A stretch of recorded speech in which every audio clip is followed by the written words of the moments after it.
I gotta tell you, this dish, my mother used to make it, and I made it unbelievable. Not as good as hers, but unbelievable. And this gets an RFG real fucking good, like anything else I cook.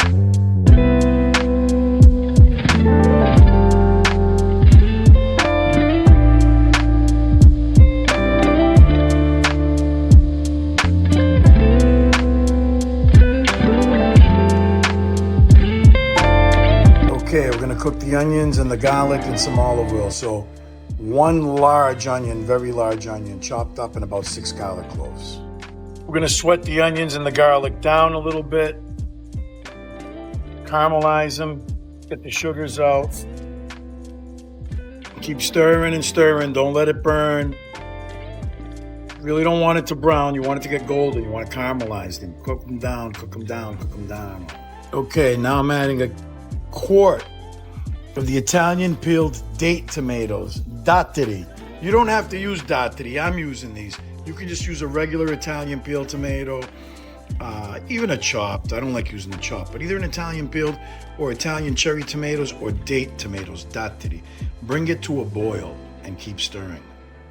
Okay, it came to a boil. Give it a sprinkle of salt, stir it really well. You always gotta keep stirring and lower to a simmer. You wanna lower this to a simmer now. So we have one whole rabbit here, cut into small pieces, right? The butcher at Sulmona, the best butcher in New England, right? Cut it up in small pieces, nice. Now, before we pan fry it, we're gonna liberally salt each and every piece, okay?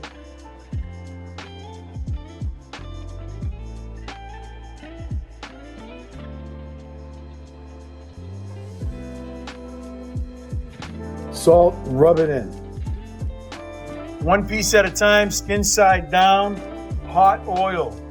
Do not crowd the pan. Make sure that each piece has room to give you a nice brown sear on the bottom. Lightly brown on both sides. Wow, listen to that sound. Anyway, golden brown. They go right in the sauce. All right, the whole rabbit in little pieces. It's really crazy because when I saw the rabbit whole at the butcher store, it was the size of my daughter's dog. So it freaked me out a little bit. But having said that, I'm sure that the rabbit's gonna taste a lot better than dog. All the rabbit is in the sauce. Make sure you stir it really, really well. So make sure all the rabbit's covered. Nice, like that. And then we're gonna cover this and let it simmer very, very low, probably for about an hour. Anyway, Melina, taste the sauce, yeah. It's really good. Very good. Is it good? So, leave it on a low simmer, covered, very low, so it doesn't burn. But you should check it, every few minutes.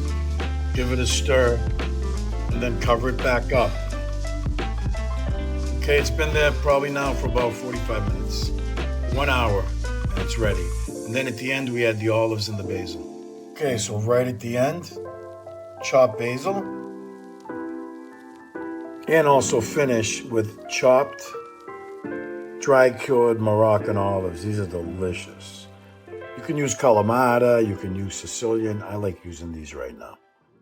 Okay, we're going with gluten-free, but you can cook any kind of pasta you like. I love Rumo pasta for dry pasta, and their gluten-free is really good. So cook the pasta in salted water.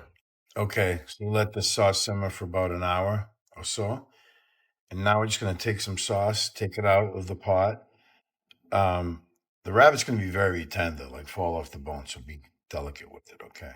And then we're gonna put the pasta right in there. Nice. Okay, so you mix the pasta very well with the sauce. I like to do this all the time. You don't have to put the full amount, but just immediately cover the pasta with some sauce so that it doesn't stick, okay? That's the reason you do that. So the meat came out unbelievable. It's fall off the bone, as you can see. Really delicious. Then this Rumo gluten-free pasta is delicious. It's firm to the bite, good. And the rabbit, like, fall off the bone. I gotta tell you, this dish, my mother used to make it, and I made it unbelievable. Not as good as hers, but unbelievable. And this gets an RFG real fucking good, like anything else I cook.